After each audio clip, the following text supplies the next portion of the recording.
పర్లేదండి. బ్రదర్గా ఫ్రెండ్గా మీరు ఒక మంచి అయితే నాకు ఇళ్ళతో తీసుకున్నాను. నేను బ్యాంక్లో పని చేసినప్పుడు ఆ విధంగా చేసి గౌరవంగా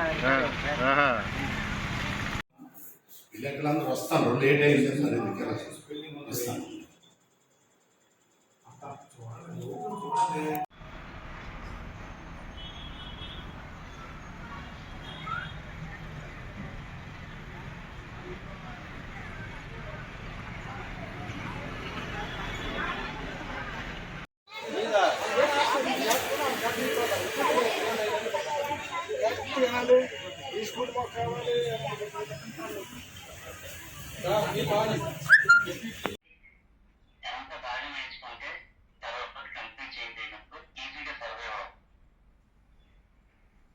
ప్రెసిడెంట్ను బొబ్బులి సీఎం గర్ల్స్ హై స్కూల్ గత 100 సంవత్సరాలుగా ఒకే గవర్నమెంట్ ఆధ్వర్యంలో జరుగుతున్నది.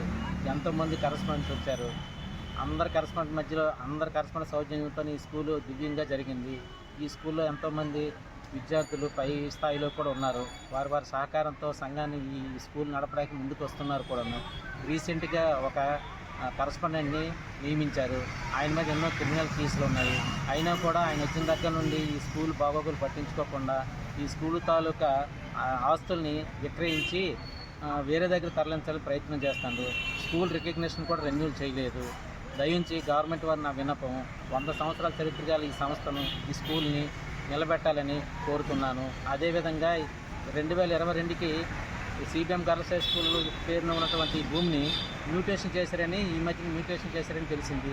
దాన్ని కూడా ప్రభుత్వం గుర్తించి ఈ సంస్థ ఇలాగే ఉంచి బొబ్బుల రాజావారు సౌజన్యంతో ఇచ్చిన ఈ స్థలాల్ని, వాళ్ళ పేరుతో ఉన్నటువంటి ఈ స్థలాల్ని మిషనరీ ఎంతో ఆశతో ఆత్మవిశ్వాసంతో అభివృద్ధి కోసం చేస్తున్న ఈ స్థలాల్ని, ఈ సిబిఎం గర్ల్స్ హై స్కూల్ని నిలబెట్టాలని గవర్నమెంట్ని మరొకసారి గమనించుకున్నాను. వ్యవస్థాపక అధ్యక్షుడిని బొబ్బిలి.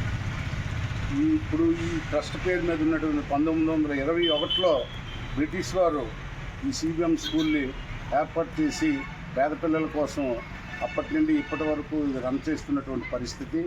ఈ ట్రస్ట్ పేరు మీద అప్పుడు ఉన్నటువంటి పెద్దలకి బ్రిటిష్ వాళ్ళు ఒప్పజెప్పారు వాళ్ళు ఉన్నప్పుడే.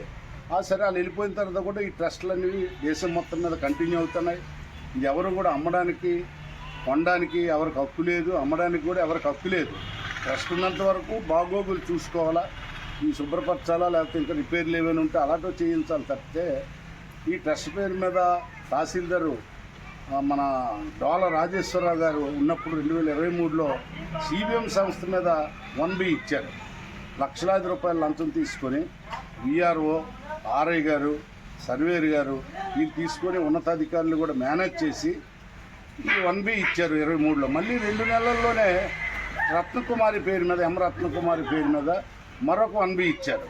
ఈ 2 1Bలు పెట్టుకొని సీక్రెట్గా చీపురుపల్లిలోనే తూములు భాస్కరరావు గారు పేరు మీద బిల్డింగ్ బదలాయించినట్టుగా, ఇది డబ్బులు ట్రాన్సాక్షన్ జరగలేదు, బిల్డింగ్ ఇది వాళ్ళ పర్మిషన్ అయిపోయింది కాబట్టి ఖాళీ చేయమంటారు కాబట్టి అక్కడ గజం 1000 రూపాయలు 500 ఉన్న దగ్గర ఇక్కడ గజము 1,00,000 రూపాయలు పైన ఉంది. 100 కోట్లు సుమారుగా వాల్యూ అయినటువంటి బిల్డింగ్ని 6 నెలల కిందటే ఈలీలుగా చేయడం వల్ల అది ఎంతవరకు సమంజసంగా ఉంది.